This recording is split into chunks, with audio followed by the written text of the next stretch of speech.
Good morning, everyone. How did everyone do last night? Did you get innovative? Anyone? Oh, come on, more energy than that. Jeez. It's great to be here on day two. We had a great session yesterday. There were some thrilling opportunities to extend the conversation last night. There's a terrific speakers dinner, and it was funny. We all got together in this spectacular library building buried in the middle of this Mayo complex called the Plumbers Library. Some of you may know about it if you're in the community here.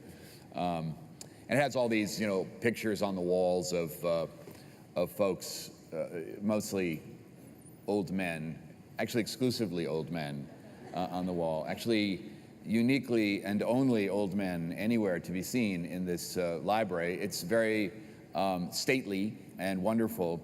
And of course, it was Alex Haddad who notes, where's pictures of Mrs. Mayo, right? What happened there? And he gets up and gives an eloquent, spectacular toast to Mrs. Mayo, who, first of all, he found out her real name, which I, of course, have forgotten immediately, and toasted her because, as the story goes, according to Alex, who, being very patient-centered and also devoted, as we learned yesterday, to his mom and grandmother, he learned that the reason the clinic is here is because while all the doctors decided to start the institution, it was Mrs. Mayo who said, "We're not leaving Rochester, pal. This is where we're staying." So whether that's true or not, it was a spectacular toast, and we had a great time in the speaker's dinner last night. The rest of you had a great time, and I experienced it for a while down there in Peace Plaza at the terrific reception, people coming up to me saying, "You should ask that guy that, you should ask this guy this. I love how you asked that guy that." This isn't Nightline up here. I mean, we could do a kind of 10 points for skewering the presenter. Maybe next year we could do something like that, or have like a 2-minute clock or stuff like that. It would make it more possibly like a reality show, but I don't know if we necessarily want that. I mean, as I was talking with some of the organizers of the conference, the contrasts are really what this conference is all about. We really need to hear the voices of both innovation, change, and the way the system operates now in the voices and the language in which they speak. And so we may be critical of individual messages, and we may be concerned about who said what, and oh boy, I know what the real deal is. In many ways, the fact that people came up to me and said, why didn't you say this or that to some presenter, indicates that the contrasts make the point that, well, for this person to be relevant, they're going to have to go here, here, and here. For this person to be embracing innovation in a way that we can really see, for this institution to embrace that, we need them to move in this particular direction. It's the contrast of all these voices that let us understand that, as the language converges, as the innovators get more credibility with the players, as the players understand what the real language of innovation is, and as everybody begins to understand that we're all on the same team as far as this goes, even given the significant disagreements and controversies that lie ahead for all of us, it is only under the big tent at a conference like this that you can see those things, and that's really what's unique. You can hear the players speak in their language, you can hear the innovators speak in their language, and you can hear messages from people that you will hear absolutely nowhere else. That's the mission of Transform each year, and it's certainly been a successful mission this year. And I thank you all for your suggestions. Think of me as a big suggestion box. More opportunities for innovation and conversation. There were many, many examples of people speaking about the very intense sessions that we had yesterday. We're documenting that. Again, people taking pictures, video, opportunities for you to be asked questions and to participate in the question and answer. The General Electric Healthy Imagination crowdsourced flash mob design experiment is continuing. You're welcome to participate in that. It will be the further episodes, further adventures of Bob Schwartz and Murph are available at the breakout following this session. Also, Camilo Barceminas, whose DABU initiative was announced yesterday in a special collaboration with Mayo. This is an opportunity for you to speak with someone, and he's here with two members of his team, really trying to work out what is the relevance and what are the applications of these open data sets that his proprietary algorithms are going to start to develop tools for people to literally compare best practices within and across institutions. That's what's going to be tried here in the collaboration between DABU and Mayo. But as Camilo was saying to me, and there's a breakout right after this session with him and some others, he's very interested in input and questions and suggestions and tough questions, and that's a bunch of malarkey, and these data sets don't matter, and here's why, and he's very interested in that sort of interactivity. You're a part of the beta test of DABU here, and so that's something I definitely want you to be a part of. Now, a couple of things. It's so amazing to me to be in this community, this healthcare community. I sort of laughingly described it as a bit of a theme park yesterday. It's so much more than that. There's just something, I don't know, there's just something evocative to me. It's almost church-like, but of course anything in Minnesota is church-like, outside of Hennepin Avenue in the Twin Cities, I suppose. But, there's this church-like stately quality of people with their Mayo badges walking to work, passing me on the sidewalk as I come over here every morning on a beautiful morning, and here September 11th morning looking exactly the way it did 11 years ago in New York, at least by my way of thinking. And there was a camera position set up over on First Avenue with somebody talking about, as we remember back then, 11 years ago, I can remember, here we're live in Peace Plaza in Rochester. I wasn't in Rochester 11 years ago, I was in New York, but it's just one of those days where we all take a moment to think about being in this together. And I was looking at all the people from Mayo with their badges on, walking to work, going, oh, this person probably is going to help somebody, this person's probably going to bill somebody, this person, maybe they'll buy something for all of the people, and just this community of healthcare kind of being around us is such a unique piece about this community. But, because, and I'll give you some insights into how my mind works. I mean, yesterday was truly,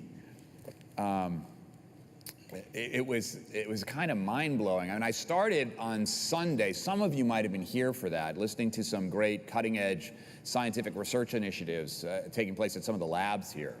And one of them was all about, it was Vren Summers, a terrific researcher in one of the labs here at Mayo, who's done this amazing research on sleep deprivation and how it relates to cardiovascular stress. And he really described in a very compelling way that the rise of obesity, the rise of sleep disruption in the industrialized world, particularly in the United States, and the rise of chronic diabetes are all on the same track. And he made a very compelling case that sleep deprivation and irregular sleep patterns and the prevalence and proliferation of sleep apnea symptoms is a real marker, if not a driver, of cardiovascular problems in a population, over the age of 30 and 40. And so, that sort of vanished into my mind, right? Didn't vanish exactly. And then, of course, yesterday, talking with Dr. Cragen about 40,000 clinical encounters he's had with individuals who died on his watch, including many as he described, in front of him. Such a compelling presentation and sort of climbing into his experience. And I was left with his gentle but powerful face in my brain, and truly with the impression that if I'm ever in the hospital, I do not want to see Dr. Cragen ever again.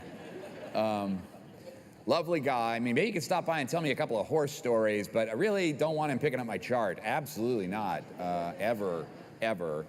And then Phil Satow's discussion of the public health issue, the real elephant in the room that I hadn't really thought about until yesterday in the way that he presented it, the problem of youth suicide, particularly in college setting, high school settings.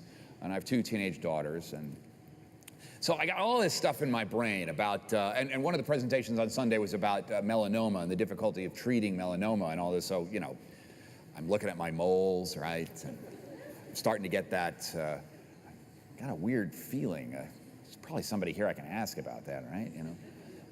And sure enough, at the end of the Sate's House session, the phone rings on my cell phone back here. This is literally true, and it's my mother calling.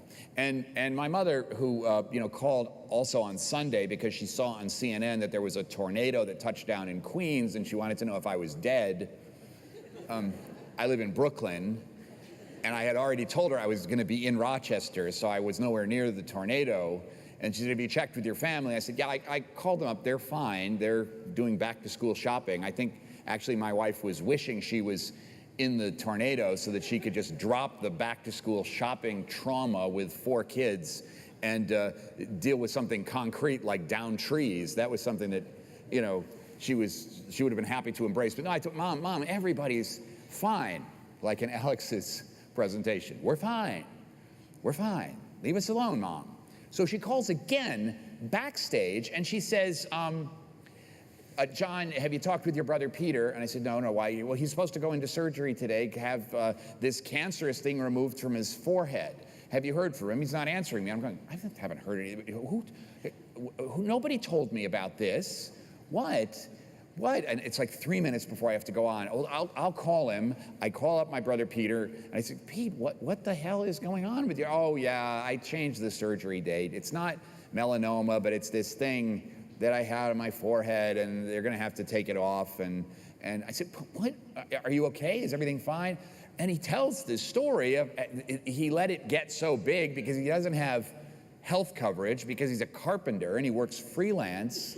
And so he let it get large enough so that there's going to be a fairly significant operation to remove it. And he said, I'm probably going to lose part of my eyebrow, but the doctor says it's not melanoma. So I'm, in that story, right in the middle of the best laid plans, as we were talking about. This is what healthcare does. It sort of says, this is what life does. It says, stop what you're doing. You got to pay attention to this. So now I'm worried about Peter and the moles on his forehead, and all of a sudden the cue for me to go out on stage happens to say, oh, Pete, look, good luck in the surgery, take care of your cancer, I gotta go, I'm at the Mayo Clinic. And then he goes, what, you're at the Mayo Clinic? No, it's not a problem, I'm just on stage, see you later.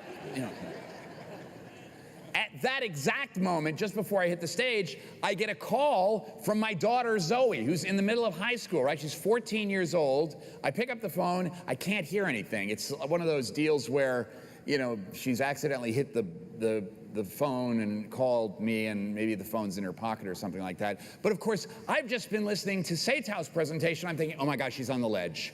Oh my God, my 14-year-old's on the ledge. I've got to go on stage. I've got to talk her down. Zoe. And it was fairly clear that she was butt dialing me, as the kids say today. So I'm filled with all this anxiety, and I get back to my hotel room last night after all the speaker presentations, and I'm looking at my moles, and I'm thinking about, oh God, I got this weird abdominal, and I lie down and I cannot sleep. So then, of course, I'm thinking about Vren Summers, and I can't sleep. So now my heart's deteriorating. I'm falling apart right here in bed.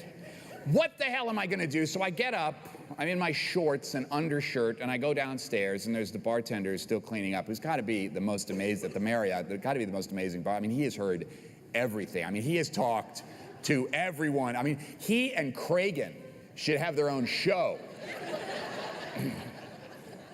So I'm talking to the bartender, and I said, hey, I just can't sleep. I don't know, there's something about being around here and doing this healthcare conference. I start just worrying about every weird little symptom thing, headache. It's like your headache's got to be a tumor, mole's got to be cancer, any pain in my stomach's got to be an obstruction, right? And he said, don't worry, everybody worries. Just relax, go back to sleep. And I said, well, all right, I'll try to relax. Here's why you should relax. I said, why is that? He said, look, I mean, it's not really the case. I tell people this, but in this hotel in Rochester, in this community, basically, you can get an ambulance room service. I said, seriously? Oh, yeah. Just call the desk. You got a problem, you feel like you're having an emergency, they'll have somebody here in about 30 seconds. I said, oh, really? Huh. I go back up to my room, shut the door, turn off the light, get in bed. Huh. Healthcare room service.